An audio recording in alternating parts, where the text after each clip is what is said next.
Last time we left off by talking about calcium and bone health. We're going to move on to magnesium next. 50 to 60% of magnesium is in bones.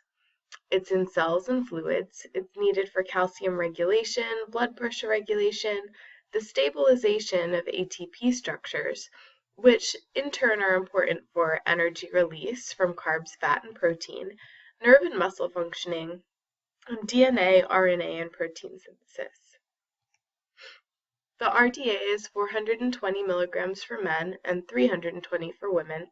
It's found in leafy greens, nuts, seeds, legumes, bananas, germ, and bran of whole grains. It's not added back in enriched grains, so it's only in whole grains.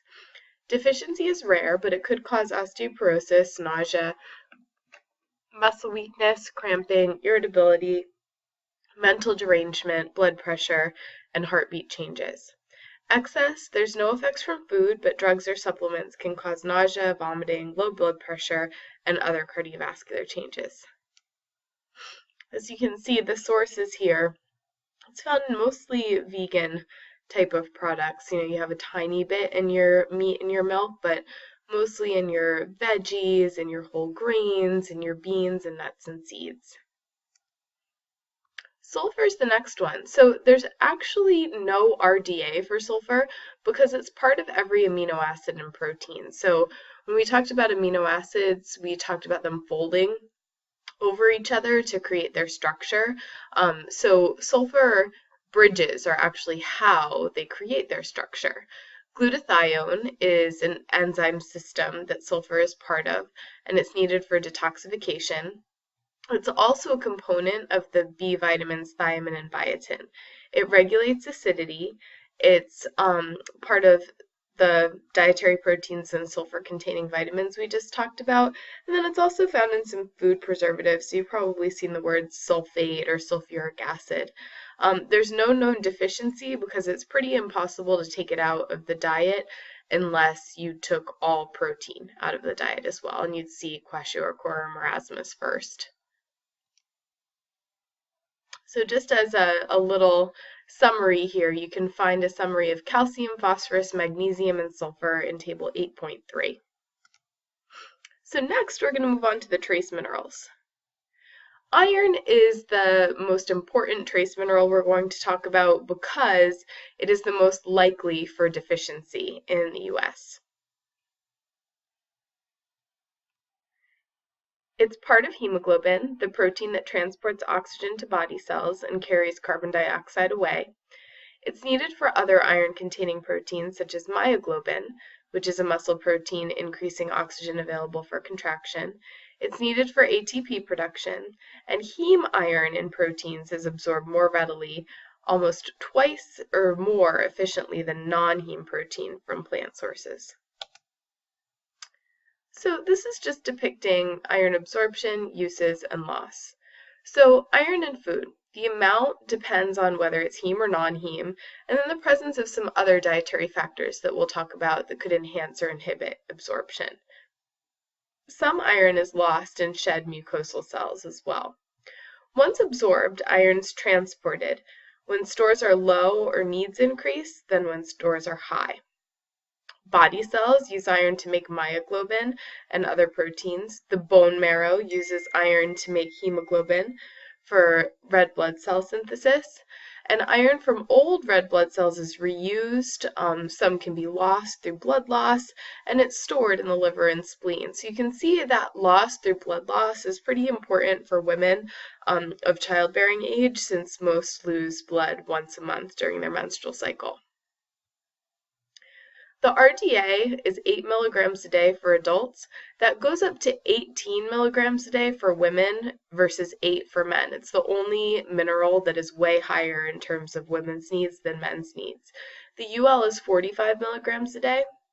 Sources, as I mentioned, are heme iron from meat and then non-heme iron from legumes, leafy greens, and whole and enriched grains. Deficiency in its later, most severe stages causes iron deficiency anemia. That includes fatigue, weakness, headache, decreased work capacity, body temperature problems, behavior changes, increased infection, impaired development, and lead poisoning. Excess can cause intestinal lining damage, abnormal body acidity, shock, liver failure, and it usually happens through iron overload from inherited hemochromatosis or excess intake of iron supplements. Sources, as you can see, are quite high in some vegetarian sources, such as lentils and spinach. However, the bioavailability is so much higher in meat that often vegetarians and vegans, even if they have a diet quite high in lentils and spinach, could be iron deficient, depending on their absorptive capacity. So as you can see, there's a few different stages of iron deficiency. Depleted iron stores are what they would test when you go to give blood. So if you've ever been told that you can't give blood because you're iron deficient, that doesn't mean you have iron deficiency anemia. It just means that you have depleted iron stores, which is low ferritin levels. So when we look at the risk of iron deficiency, there are demographics, so women of childbearing age, pregnant women because their blood volume is going up, infants, children, and adolescents because their blood volume goes up as they grow, are at risk. Then dietary, if you have low total iron, vegetarian diets due to the absorptive capacity of non-heme iron, as well as dieting and not consuming much food at all. And then social or medical. So there are also issues in terms of poverty and intestinal parasites as well. So for iron toxicity, with some multivitamins plus iron, there is a warning that, if a child gets a hold of those gummy vitamins or Flintstone vitamins and consumes the whole entire bottle, then they might have to get their stomach pumped, and that is because of the iron in there. The iron is really what's going to cause the toxic effects. Next, we have copper. A copper-containing protein is needed to transport iron from the intestinal cells. It's a component of protein and enzymes involved in connective tissue synthesis, lipid metabolism, heart muscle maintenance, and immune and central nervous system functions. The RDA is 900 micrograms a day. The UL is 10 milligrams a day. Sources include organ meat, seafood, nuts, seeds, whole grain breads, and cereals, as well as chocolate. Deficiency symptoms could cause iron deficiency anemia because that transport protein is not transporting iron across the intestinal walls into the blood. You might also see decreased collagen, high cholesterol, impaired growth, heart and nervous system degeneration, hair color and structure changes, increase in infection, and decreased antioxidants. Excess usually happens from supplements. Could also happen from copper containers that the copper is leaching into the food eaten from those containers, as well as contaminated water. That can cause abdominal pain, vomiting, and diarrhea. Zinc is the next one. Zinc's involved in a number of different enzyme systems, including scavenging free radicals, DNA and RNA synthesis, carb metabolism, acid-base balance, the absorption of folate, storage and release of insulin, mobilization of vitamin A from the liver, the stabilization of cell membranes, and influences on the hormonal regulation of cell division. So zinc is part of these proteins called zinc fingers that are part of the DNA binding protein, and they allow the DNA to be created and regulate what genes are expressed in cells. The RDA for zinc is 11 milligrams a day for men, 8 for women. Sources are meat, liver, eggs, dairy, vegetables, legumes, and seeds. Deficiency can cause decreased growth, development and immunity, skin rashes, and diarrhea. Excess is typically caused from supplements.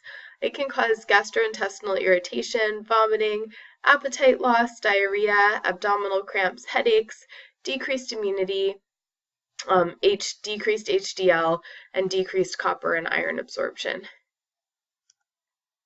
And as you can see, sources, it's found mostly in meat products as well as milk, a little bit in spinach and whole grains as well.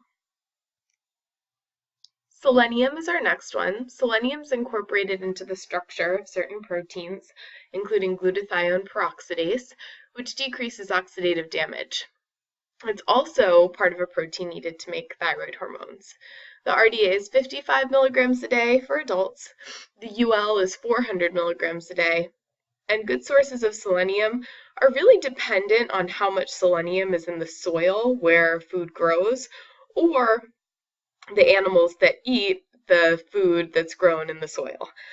Caisson disease is deficiency. It causes heart disease and increased risk of cancer. It's a major disease in the Caisson region of China where selenium is pretty much deficient in the soil. This is just showing what happens with glutathione peroxidases. So glutathione peroxidases can neutralize peroxides, so they decrease free radical formation. Then vitamin E, if there's free radicals that do form from those peroxides, can neutralize the free radicals.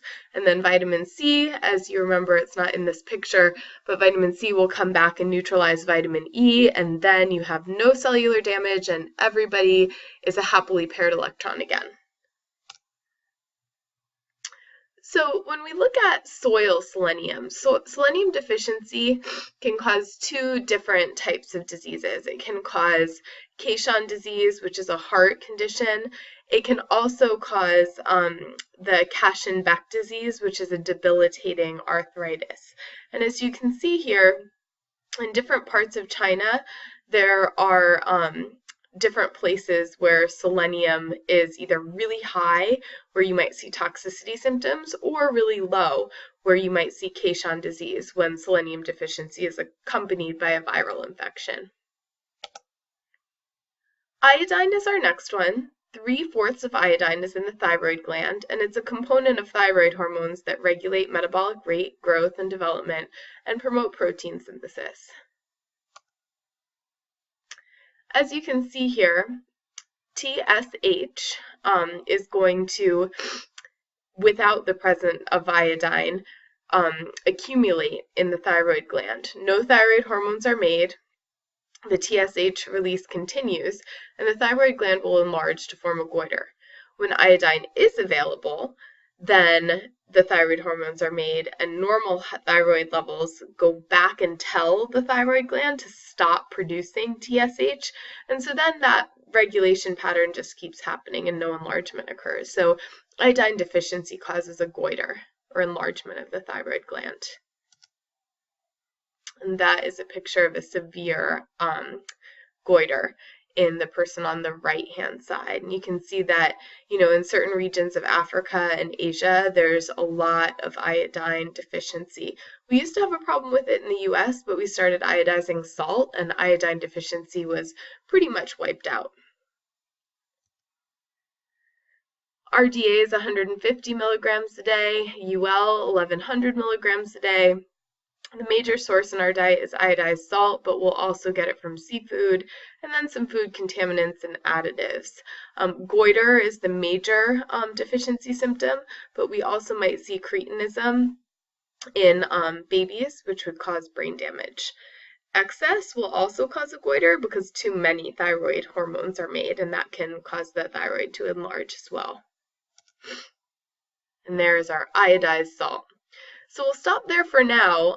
We'll finish up with our minerals in a very brief lecture next time. We still need to talk a good amount about fluoride as well as some of the other trace minerals.